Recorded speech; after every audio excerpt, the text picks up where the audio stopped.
Finding an apartment in Barcelona is a nightmare. I'm not gonna lie to you.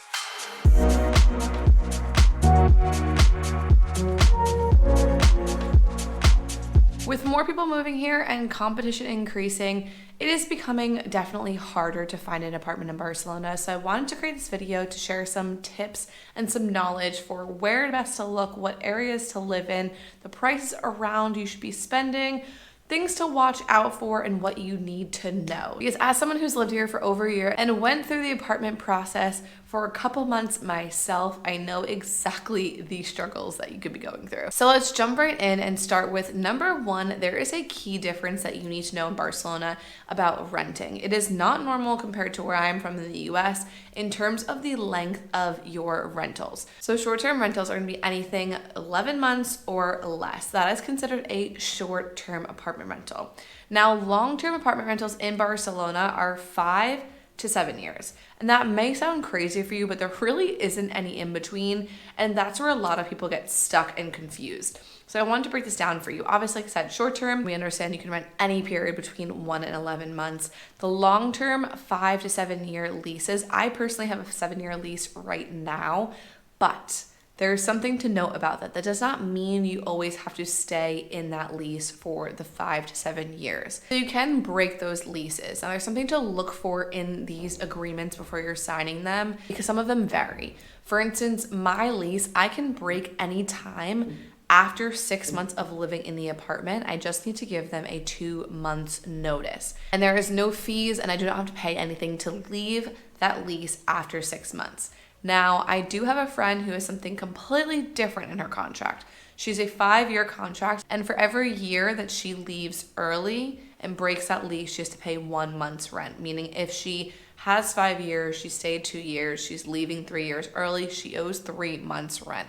Now that is crazy, and I haven't seen that from a lot of people I talk to, but there are a few that have seen those in the contract, so it's just something you want to make sure that you look out for, or you talk to the agency before you actually sign the contract, that you want to make sure you can break your agreement and you're not actually stuck to those 7 years. So that's a nice little overview of the short term versus long term. Honestly, if you plan on being here for like 2 years or more, I really would suggest going with the long-term apartment option because there is something that's changed in the regulations within the past year that will save you a lot of money. So there is something called an agency fee.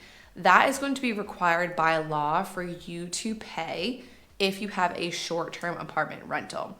Now the agency fee is anywhere from like 10 to 15% of the total rent that you will be spending. So if you're renting for 10 months, whatever that 10-month rent in total is, it'll be 10 to 15% of that if it's a year, etc. So it is something to definitely pay attention to because those agency fees can really, really hurt the bank account. But as of May of last year, they got rid of the agency fee being required to be paid by the renter for long-term apartments. Now the landlord has to pay that actual agency fee to the agency. So you can save a bit of money. Unlucky for us, we got our apartment in April of last year. And so we still had to pay the agency fee and we paid close to $2,500 US for that. So I would have loved to not have to pay that, but it didn't work out that way. So one good thing about long-term rentals now is that you do not have to pay that agency fee. If someone's trying to make you pay the agency fee, it's literally illegal. So they cannot do that. You could report them. I'm not saying to go through that whole process, but I'm just warning you that it is illegal for them to charge a long-term renter now that agency fee. That only applies to someone who's short-term, which is 11 months or less. So now that kind of gives you a good idea of what the regulations and the different types of rentals that we have here in Barcelona, short-term versus long-term. So now let's dive into where can you actually even find these apartments. And I'm going to give you one piece of advice before I even start this, and it is to buckle in. And what I mean by that is that it is not easy to find an apartment. It is not going to be something to where you find one online, you contact the agency, you get it right there and then, and all is good and done. It's going to take you probably some time to really spend looking for places, contacting them, going through the whole process because like I said, it is quite a competitive market now. And so you need to be prepared that it might take you a couple weeks to actually find an apartment. And if you're looking for a long-term, please, for the love of God, do not sign a long-term apartment lease without coming to Barcelona and seeing it in person. If you're doing long-term, find somewhere for short-term. stay there for a month or so and look for a long-term apartment while you're here. I will go over later in the video. There are some key things that you need to be looking for in an apartment and asking questions about, because pictures and videos and descriptions can be very deceiving from what you get in some of these older buildings. So we'll get to that later, but definitely make sure you are just prepared for this to be a bit of a process. I wish it was easier, but I'm just gonna be honest and straight with you guys. So let's jump into where you can actually find these apartments now. So if you're looking for a long-term apartment rental, there are 3 places I suggest you look. Number 1, Idealista. This is the most common website that people use to post and to find apartment listings. That is definitely the biggest one. Number 2 is Fotocasa. That is actually where we found our apartment. There are definitely less listings than there are on Idealista, but you never know what you could find. I love our apartment so much and I'm so happy we found it. It ended up being on a whim, so definitely check out Fotocasa and don't rule it out.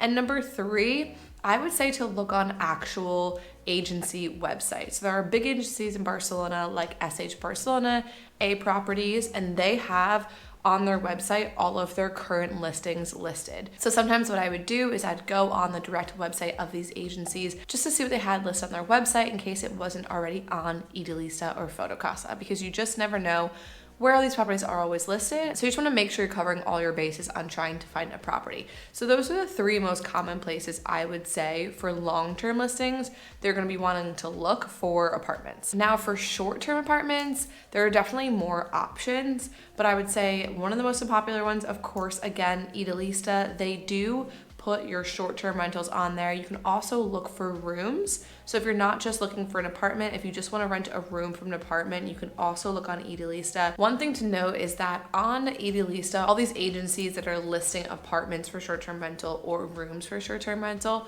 most likely 98% of the time will have the agency fee included. So it is just meant to note, obviously the agency fee will definitely increase your overall costs. I said it's like 10 to 15% of the total rent period. So it can definitely add a lot to it. So the agency fee part is just something to consider. Now on Batty, which is a different platform where you can look for rooms or apartments, not all of them are going to have agency fees. Some of the prices are higher, I will say, for the overall rental price, but you can still find some good deals on there. So that is a really great website to check out. Outside of those 2 platforms, Idealista and Batty, there are other places you can look for apartments or room listings. One thing I would definitely suggest and don't ever rule out is Facebook groups. Facebook groups are a really great way to find apartments or rooms that someone is living in and they're renting out while they're gone. I've used it personally in Barcelona, in Lisbon, in Bali, and in Thailand, so I've used it in definitely different places, but you can find the Facebook groups, and I would suggest you looking at digital nomad groups for that city. So there is a Barcelona digital nomad rental group that you can look on Facebook, and even better than that, there's also a WhatsApp group for digital nomads in Barcelona, and one of their threads off that group is a rental specific group. Now, if you want to join this WhatsApp group, the only way in which you can join, which is to download the Meetup app and then go to events in Barcelona, and on Wednesdays they host the digital nomad meetup. In the description of that event will be the link for you to join the Digital Nomad Barcelona WhatsApp group. Once you're in that group, you will see a different community thread for rentals. These are people, like I said, living in the city who have a place, who are gone for a couple of months or weeks at a time and are looking for someone to sublet their place from them. So that's also a really great option, because obviously that way you definitely avoid the agency fee. You'll get a really good price for rent. But one thing I will say, obviously, is just look out for scams. There are scams everywhere, no matter what you do.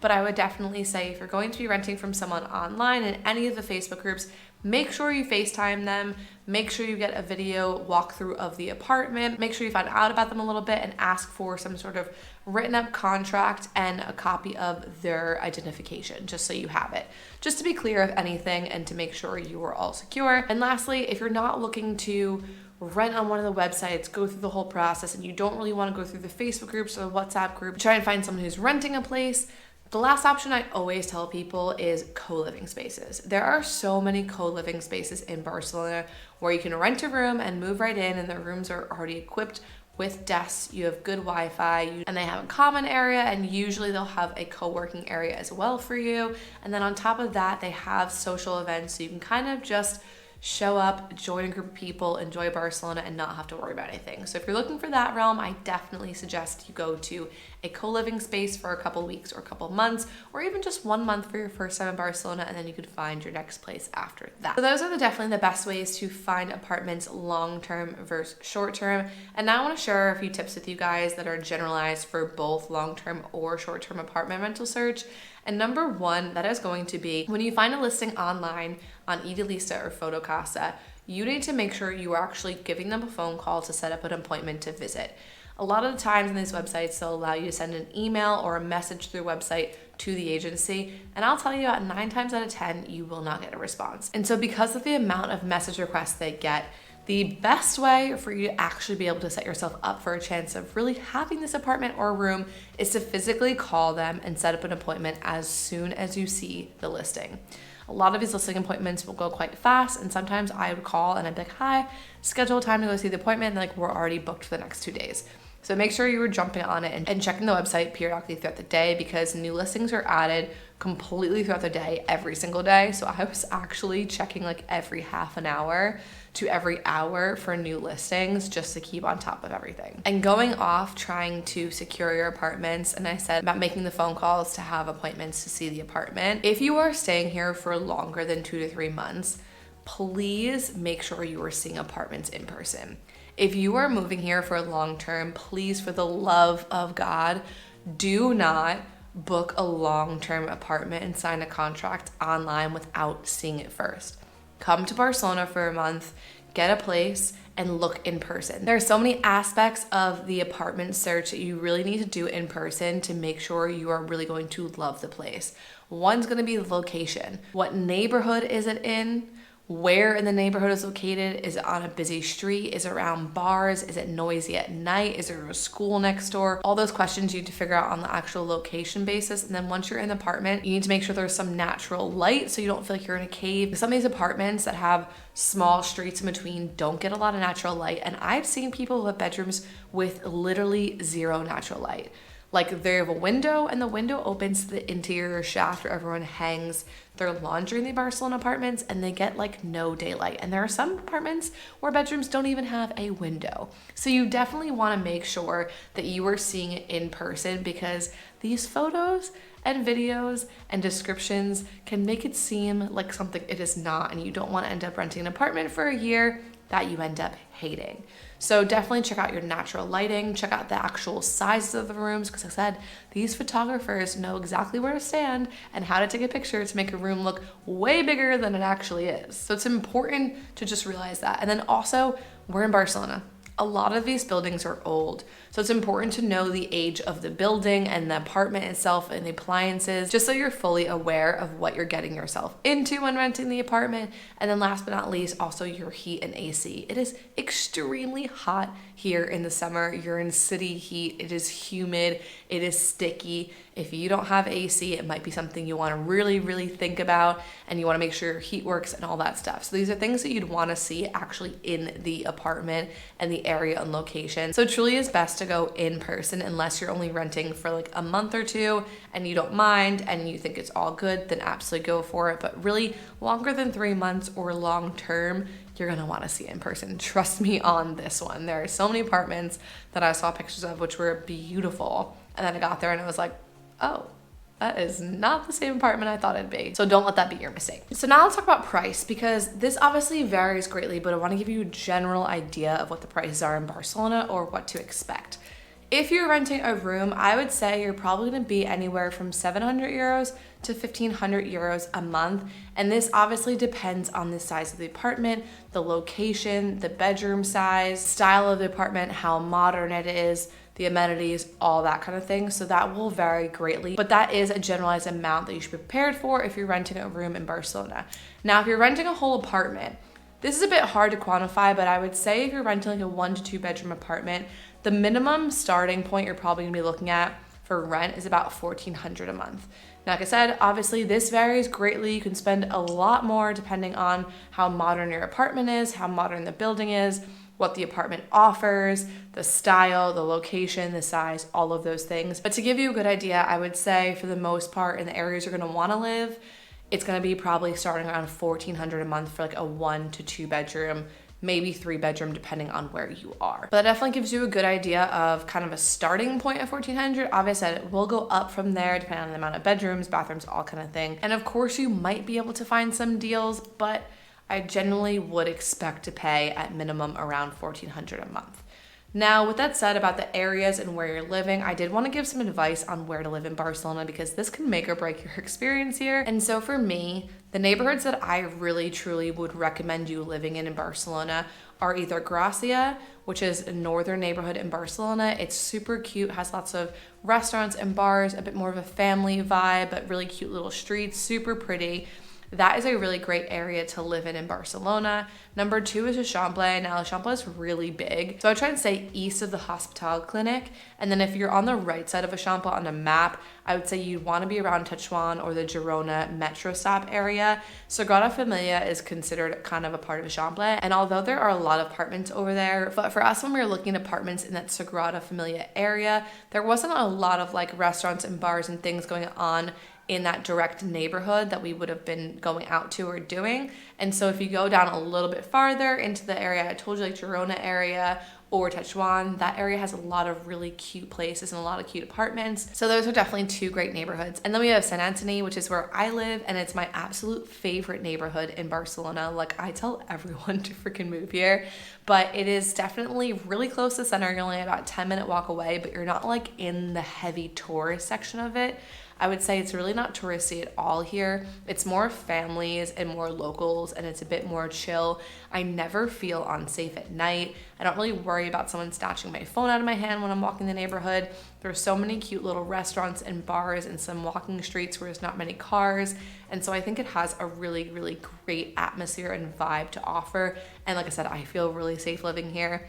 And then next and last, I would say Poblenou. For me, Poblenou is a bit too far from city center, but it is super close to the beach. Poblenou is a newer neighborhood that is building in Barcelona. A lot of startups are there. A lot of new restaurants and bars are building there. So the neighborhood is expanding a lot. And I know people have lived there and found the vibe to be immaculate and really loved it. But for me personally, it is a bit far from city center. So it's up to you on what you like, but it is super close to the beach. So that is a really good plus. With that being said, now there are neighborhoods that you do not want to live in Barcelona, and these are going to be the center ones where most of the tourists are. Number 1 is Raval. Raval is a hard no. I don't care what people tell you. Do not live or stay in Raval. It is extremely sketchy at night when you're walking through. Barcelona is a relatively safe city, but there obviously are a lot of petty crimes. So phone theft, bag theft, all that kind of stuff at night does happen, and daytime does happen quite often. So you just want to give yourself the best chance of not having to deal with any of that. And so Raval is not where you want to be. Raval honestly does have a lot of the homeless, and it is sketchy at night. Like I personally don't walk through Raval late at night by myself, and I don't think any woman really should. It's just a really big place for pickpocketing and robberies and stuff, so you really don't want to live in Raval. Next is Gothic Quarter. It's so heavily trafficked by tourists. There's lots of little alleyways and it gets super dark at night. And because of the tourists, it attracts all the people who are trying to steal from you. The ones who are trying to rob and steal your phones and things like that. So you definitely just don't want to be in those areas or be living there. So you don't want to feel unsafe where you live. And lastly is the Born district. Now, Alborn is amazing. It has lots of cool restaurants and bars and cocktail bars, and it's super trendy and lots of cute shops. But again, it is a tourist haven. Tourist havens attract all the people who are trying to steal and all of that stuff. I personally lived in Born for like 2.5 weeks, and I saw so many phones get stolen from tourist hands and even non-tourists. And then at night, it's just not something you want to have to deal with, and you don't want to feel unsafe. And so Alborn, for most of it, and even the part up north near Arc de Triomphe, is just really not a great area to live. I have friends who have lived in all of them, and trust me, they have all left and all hated it.